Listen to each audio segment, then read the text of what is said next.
En 2025, il n'y a pratiquement plus de bonnes raisons de faire des études. Et je vais vous expliquer pourquoi. La plupart des étudiants, la plupart des jeunes qui rejoignent des formations universitaires ou alors des formations techniques à l'issue du lycée le font pour de très mauvaises raisons. La première raison, c'est qu'ils ne savent pas vraiment quoi faire. Du coup, ils vont aller suivre les copains. Ils vont se dire que potentiellement, au vu des opportunités sur les différents marchés de l'emploi auxquels ils font face, marchés qu'ils ont le plus grand mal à aborder, souvent par manque d'expérience, souvent par manque d'intérêt, et ben ces étudiants-là, ils vont se dire que potentiellement, s'ils font un premier diplôme, s'ils suivent un peu quelques courtes études, ils vont se retrouver potentiellement avec plus d'opportunités et des métiers plus intéressants. Étant donné que derrière ce terme plus intéressant, ils ne mettent pas grand-chose, hein. C'est surtout qu'ils voient que les jobs qui sont potentiellement à leur disposition à l'issue du bac sont absolument humiliants, sont absolument dramatiques, consistent principalement à se soumettre à un ordre qui ne fait aucun sens et qui n'est absolument pas là pour générer du bonheur, pour générer de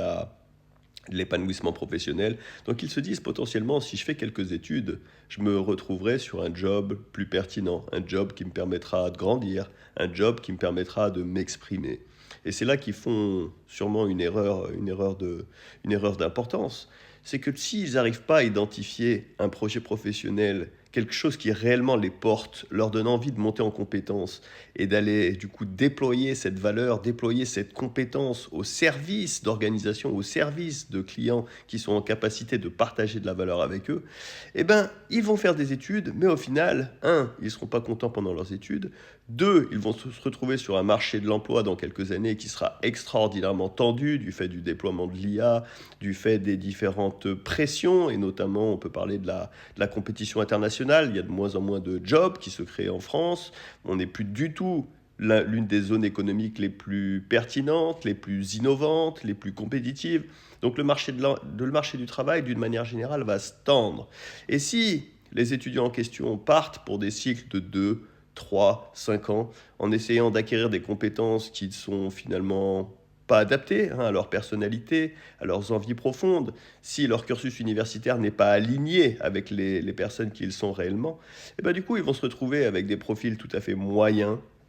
avec des compétences tout à fait moyennes, un manque d'entrain, un manque d'envie, un manque de motivation et donc un manque de connaissances sur les enjeux des différents métiers sur lesquels ils se seront formés. Et ces profils un petit peu moyens, ces profils par défaut, ces parcours de vie finalement qui n'auront été qu'une longue agonie, qu'une longue attente, hein, parsemée de différentes souffrances, de différentes soumissions, et ben ces parcours-là, ils n'apporteront pas grand-chose. C'est-à-dire que les étudiants, un, ils vont accepter de perdre du temps pour faire des choses, c'est-à-dire faire des études qui sont relativement peu intéressantes, qui vont peu leur apporter, qui seront peu satisfaisantes. Et in fine, qu'est-ce qui va se passer? Le marché du travail ne leur rendra pas du tout grâce, hein, ne les récompensera pas pour cette capacité à attendre, cette capacité à rester éteint en classe, ou alors cette capacité à ne rien faire, à attendre, à se soumettre. Hein, le marché du travail ne leur rendra pas grand-chose. Donc la seule raison pour laquelle aujourd'hui il peut être pertinent de partir sur des études longues, la seule raison pour laquelle il peut être pertinent d'aller passer du temps dans des institutions bien établies, étant donné